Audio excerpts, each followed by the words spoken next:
Hello everyone. In this video lecture, we are going to start with the topic of file system management in operating system. So in this entire tutorial of file system management, we will see different topics as per the syllabus, and it is a theoretical topic, so we are going to cover the topic in the form of short notes also. So now let's get started with the file system management introduction. That is the first lecture. So what is a file? A file is a collection of related information defined by its creator. So if I have a file, say a.txt, and it is created by a user 1. So I can define a.txt as a collection of related information defined by this creator user 1. And this file can contain information like personal details of the user or account details, etc. So this is a file. It is a one example of file. There can be any type of file created by the user. In general, file is a sequence of bits, bytes, lines or records. So if I say, for example, a.txt, so a.txt may look like this: name, user 1, and so on.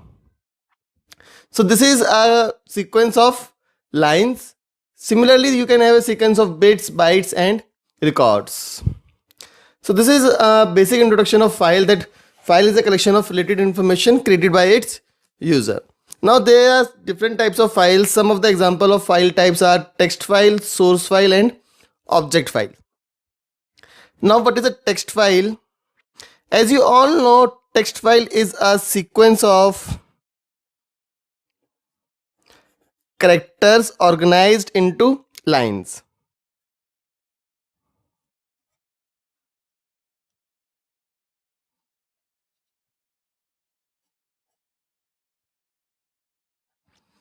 So text file is a sequence of characters organized into lines. For example, this is a text file in which the characters N, A, M, E and so on are organized into lines. So this is a simple text file. Then we have a source file. Source file is a sequence of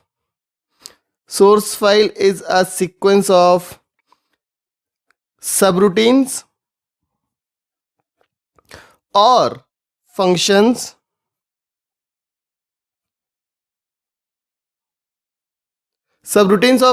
which are executable and are defined to work a specific task.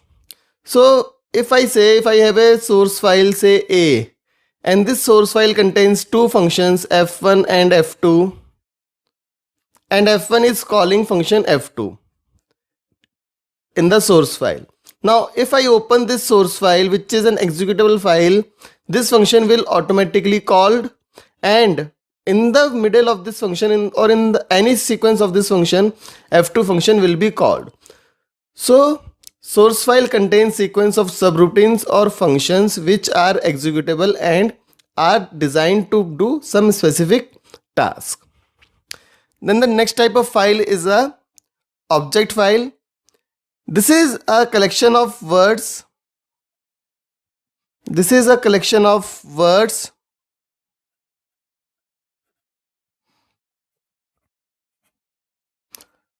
Organized into loader record blocks.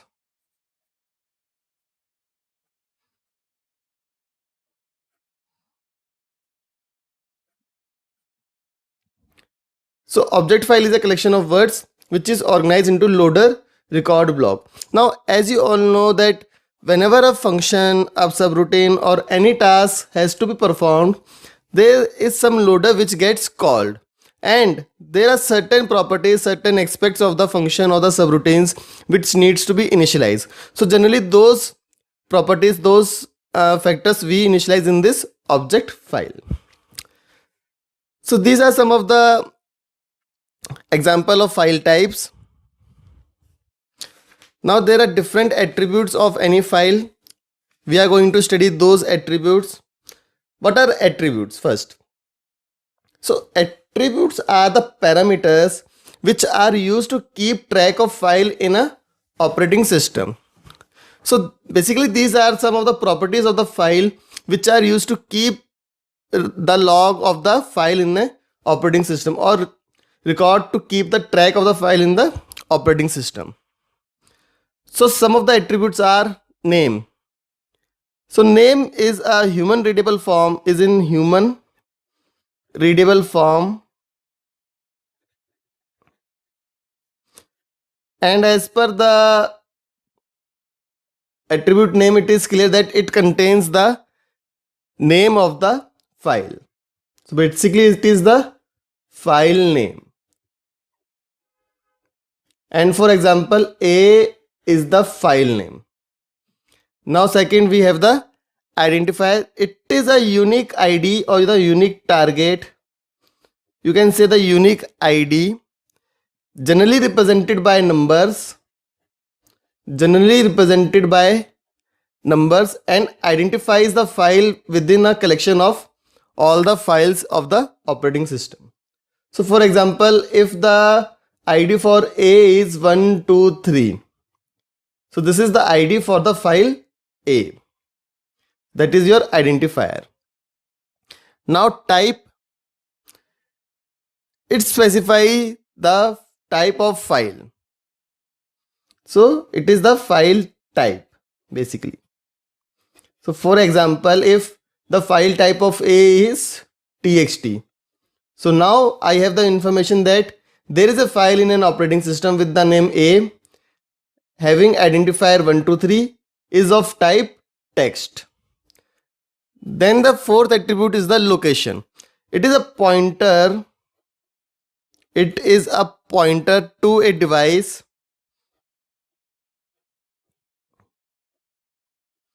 and location of file on the device.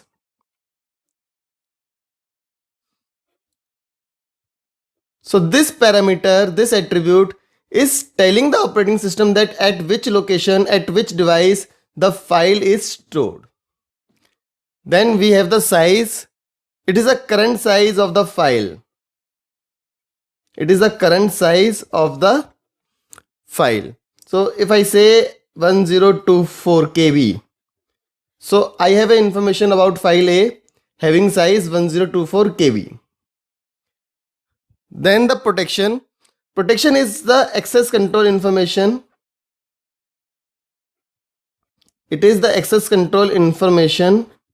Now, if I have a access control information, like say this is the file name and this is user and this is read or write access. So if I have a file user u1 read, so from this parameter I am getting the information that file A can be read by user u1. So it means that user u1 cannot write this file A, but it can read the file A. So like this you can have different access control information about a file. Then the time and date. This is the information which is used to maintain a log that when the file is created, so creation, modification, when the file is modified, or deletion. So when the file is deleted. So it keeps information about the time and date at which these operations are performed on a file specified. Then we have the user ID. It is the user identification. So user ID is nothing but a user identification which is used to give a unique ID to the user or creator of the file. So these are some of the attributes. So whenever a question comes, you can take an example of single file and mention all the attributes in a tabular format. That will be more presentable and you will get more marks in that way.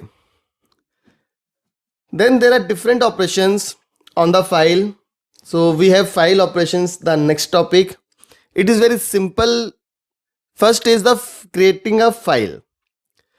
So to create a file, you need to have two steps.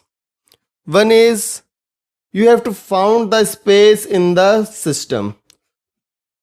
So there has to be space in the file system in which you can create your new file. then you have to made an entry of the new file.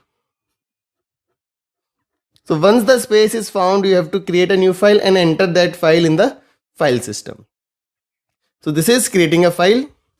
Then we have write file. So to write a file, you have to make a system call, both by specifying the name of the file and the information to be written to the file. So if I have to write, for example, in file A, so I can call a system call, for example, like this, write A comma ABC. Now this is just an example. This is not exactly the right system call. I am just taking an example that if it is a system call, right, it is telling me that I have to write to file A and the content that needs to be written is ABC. That is your writing a file. Then reading a file. Now to read a file, a system call specifying the file name and when the next block of the file should be put in the memory. So if I have to read file A, I have to issue a system call like this, read and A. Then simply I can read the file A. And I also have to mention that the next pointer to the location of the next block of the file A when it needs to be loaded. After that, we have repositioning of the file.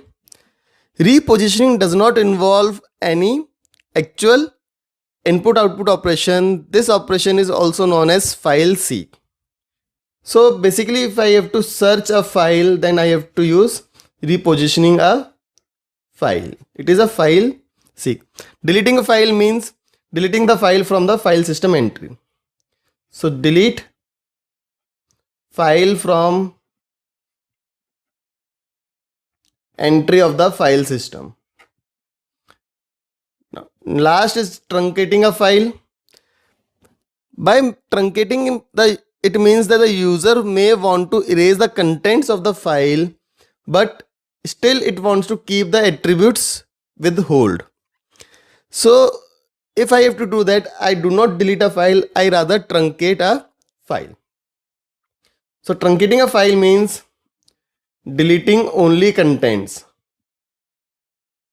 Deleting only contents. So this is about the introduction of file system management in operating system. We have seen the definition of file, some example of file types, then file attributes and file operations. Thank you for watching the video. Please subscribe to my YouTube channel for more such tutorials. Thank you.